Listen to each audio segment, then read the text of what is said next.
For the same monthly cost as a nice downtown condo, you could be sitting in a suburban home with twice the square footage, and that really isn't any sort of an exaggeration. Today we're going to break down the city versus suburbs here in the Twin Cities. Every category that buyers care about. There's no agenda here, just the cold, hard truth. After 25 years and over 3,700 plus closings, I'll show you which side wins. Costs, the space, the commute, and the resale. So a lot of people ask us this: is the city cheaper than the suburbs? The sticker price says one thing, your monthly payment says something different. So let's start with the sticker price. In the city of Minneapolis, the median home price sits in the high 300,000s.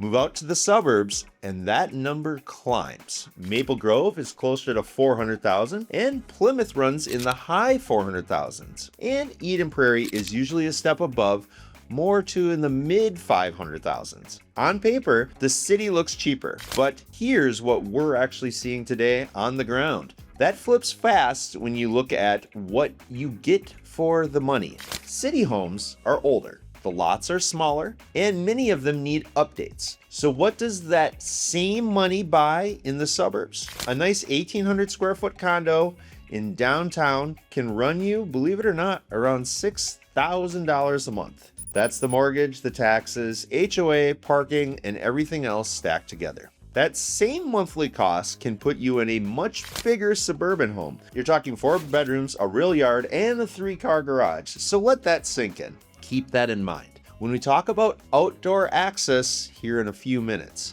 It changes how people feel about this trade-off. Now, let's talk about taxes for a second. Hennepin County has an effective property tax rate of about 1.17%. In contrast to that, Dakota County to the south comes in closer to 0.99%, so much less. That's a real difference on a mid-price home over time. Make sure you factor that in. The city makes sense if character and walkability matter more to you than the square footage. The suburbs make sense for almost everything else inside the budget. A quick note though before we move on. If you're trying to figure out whether the city or the suburbs is right for your move, that's what Brooke and I do every day. We've helped buyers from all over the country land in the right neighborhood. We'd love to do the same for you. So just fill out the form in the description right down below and we'll walk you through it. So let's get back to the video. We've talked about price. The gap in space and lot size is bigger than it seems. Picture pulling into your driveway after work. You hit the garage door opener, you park inside, and you walk right into your kitchen or your entryway. Out back, the dog's running around in a real yard. That's a regular suburban day.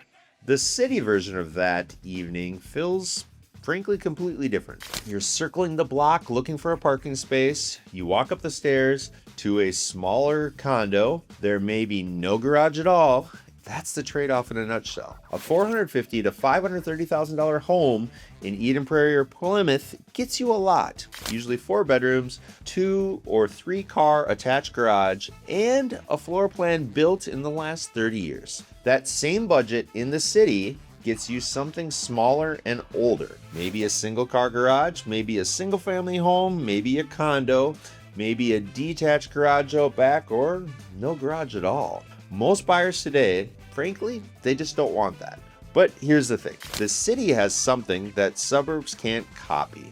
It's got real character. We're talking about homes that are typically built between 1880 and 1930. Original woodwork, detailed staircases, real craftsmanship. You can't find that in a new build. Outside of Stillwater, you don't find it anywhere else close to the Twin Cities. City living gives you density, energy, and character. Suburban living gives you space, quiet, and a newer home.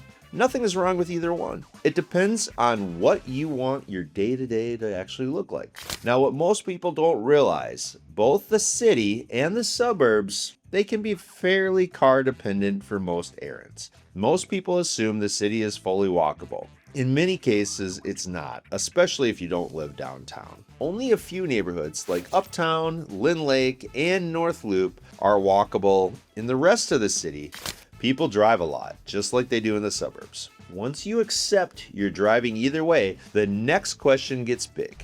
How long is that drive actually going to take? Here's the thing. The Twin Cities has the shortest, let me say that again, the shortest average commute time of any major metropolitan city in the country. About 24 minutes door to door. Let that sink in, especially for our friends on the East Coast or our friends on the West Coast. That's better than almost anywhere else in America, period. So that worry that the suburbs are too far, for most buyers, frankly, it's overblown. Rush hour here is real, it's just not horrible. So let's break down the typical drives. From Eden Prairie to downtown, you're usually looking at 25 to 40 minutes in normal traffic. Maple Grove is a little bit longer, between 30 and 45 minutes. Once you get to Lakeville and the outer south suburbs, that can turn to 40 to 45 minutes, maybe 60 minutes on a bad day. But city neighborhoods like Uptown or Northeast, you're talking in the range of 15 to 20 minutes. But here's the cool part. A lot of jobs have moved out of downtown. Big employers are now in Eden Prairie, Plymouth, and along the I-94-694 corridor. Companies like Optum, C.H. Robinson, and General Mills have major offices in the suburbs. So you got to keep that in mind. The long-term value part later ties all of this back to resale. So your commute really comes down to, where's your job? If you work downtown, the city can easily win. If you work at a suburban campus, the suburbs win. Plain and simple. Factor that in before you decide. One more thing though, however, worth knowing. The Green Line extension is set to open in 2027. It will connect Eden Prairie all the way to downtown Minneapolis by the light rail. And that's a big deal for the Southwest Metro. Once you figured out how you're getting around, the next big surprise is something most relocating buyers get backwards. There is an assumption almost every relocating buyer makes. They assume the city wins on outdoor lifestyle hands down. It's the first thing people actually Google. The lakes, the parks, the trails. Well, that assumption is only half right. And the wrong part might flip your decision. Don't get me wrong. The chain of lakes in the city is great. You've got 13 miles of walking paths and 15 miles of bike trails right in the middle of the city. It's one of the best urban park systems in the entire country. But look at total outdoor space and the suburbs are a completely different story. Eden Prairie has more than 1,000 acres of parkland and over 225 miles of trails and sidewalks and thousands of more acres of wetland and open space inside the city limits. Plymouth just finished the Northwest Greenway in October of last year. That's about 315 acres of preserved green space with almost 8 miles of paved trails. It took 2 decades. Maple Grove has over 55 miles of trails and 7 recreational lakes. Plus, you've got Elm Creek Park Reserve right there. Elm Creek is around 4,900 acres. It's the largest park in the Three Rivers Park District. Then Minnetonka borders Lake Minnetonka itself. That's over 14,000 acres of water with more than 30 bays, marinas, yacht clubs, waterfront restaurants right around the lake. The city still wins on density, walkability to the parks. If you live in Linden Hills, you can walk to Lake Harriet in just a few minutes. And that can be a real perk for some people. But if you're looking for acreage, trails, and lake access, the suburbs have a clear edge. So if outdoor life sells you on a home, the suburbs probably fit the bill. There's one more category that the suburbs aren't just ahead. They're the only real option. New construction. If a brand new home is on your wish list and you don't want to be in a condo, the search is over before it starts. You're probably going to go to the suburbs, period, end of story. The city of Minneapolis has less than 2% of the home sales every year that are new builds. That is a pretty tiny number. Many of the suburbs look completely different. Rogers, Dayton, and Corcoran were more than half of the sales were actually new construction last year. Lakeville came in around a quarter of the sales were actually new construction. You're still seeing new builds in places like Woodbury and Maple Grove too. So if you want that brand new home smell, the suburbs are the answer. Prices can start under $350,000 in the very most outer ring suburbs and go up with luxury builds well above $1 million in Wayzata, Medina, and Eden Prairie. Active builders in the metro include Lennar, D.R. Horton, Pulte, M&I Homes, David Weekley, just to name a few. Lennar has been the top builder in the Twin Cities actually for 20 years running. That's a serious amount of inventory to pick from. So hang on for the resale piece later on. New construction has one of the most overlooked traps in this whole conversation. Now, Minneapolis gets infill townhomes, single family homes, and some smaller condo developments. If you want a brand new house with a warranty and modern finishes, the suburbs are where that happens consistently. One thing you should know, Lakeville just approved a 1-year moratorium on new home plat applications, and that happened back in April. Projects that were already approved, those can keep moving forward. Make sure you know that if Lakeville is on your list. That covers what you can buy out there currently. Now, let's get into something a lot of agents won't say out loud. What living in each one of these places feels like in 2026. I've seen the culture downtown over the last decade. I saw the energy of pre-COVID Minneapolis up coast. The streets were buzzing, young professionals were everywhere, the coffee shops, well, they were packed. What I'm seeing today is not the same city. I'm not gonna sugarcoat that. Don't get me wrong, the city still has a real community character.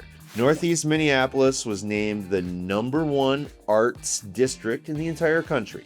Linden Hills has that village feel and walkable shops and restaurants. Uptown has tree-lined streets and independent businesses on every single block. These neighborhoods are special, but after COVID, things shifted in a big way. A lot of companies moved out of downtown. Office vacancy has hit around 30% in 2025 alone. There are still over 9 million square feet of empty space sitting in downtown. Understand that before you buy a condo in downtown. There is some momentum though coming back. Target bought its corporate team back to the office 3 days a week last fall. Other employers are starting to follow. So there is movement. It's just slower than a lot of people had hoped. Meanwhile, suburban communities are built around trails, parks, community centers, and neighborhood events. That's a different kind of vibe. Quieter, it's a little bit more laid back. So buyers tend to sort themselves naturally. City lifestyle buyers lean towards the cities. Move-up buyers lean towards the suburbs. Just understand the trade-offs before you commit either way. Now here's the piece almost no buyer thinks about on day one, but it ends up being one of the most important numbers in the whole decision: the day you sell. That's the part of the conversation buyers rarely have until it's too late. Most people focus on what they're paying today. The smart buyers focus on who's going to buy it from them in 5 or 10 years. So let's talk about resale. Both the city and the suburbs have gone up over the last decade, but they haven't moved the same way. Suburbs like Eden Prairie, Plymouth, and Minnetonka have shown steady growth year in and year out. Strong resale demand, limited inventory, and buyers keep showing up and competing. The city has done well in strong neighborhoods like Linden Hills, Northeast, and Longfellow, but it can change a lot depending on the exact pocket you're in. Let's talk about downtown condos. Quite frankly, they carry weak long-term value right now. When you're buying the condo, you might not get what you paid for it a year down the road. Some are sitting for over 100 days on the market before they sell. That's the softest part of the metro market for quite some time. For resale, suburban homes have a much wider buyer pool, relocating buyers, investors, and move-up buyers. Downtown condos attract a smaller group.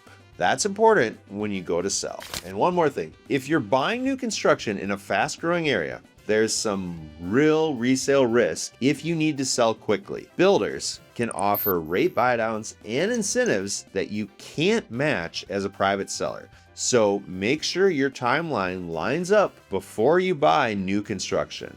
The day you sell is the day this whole decision gets graded. So choose the home that's easy to walk into. Just as importantly, choose the home that's easy to walk out of. So in the Twin Cities, city versus suburbs come down to the trade-off.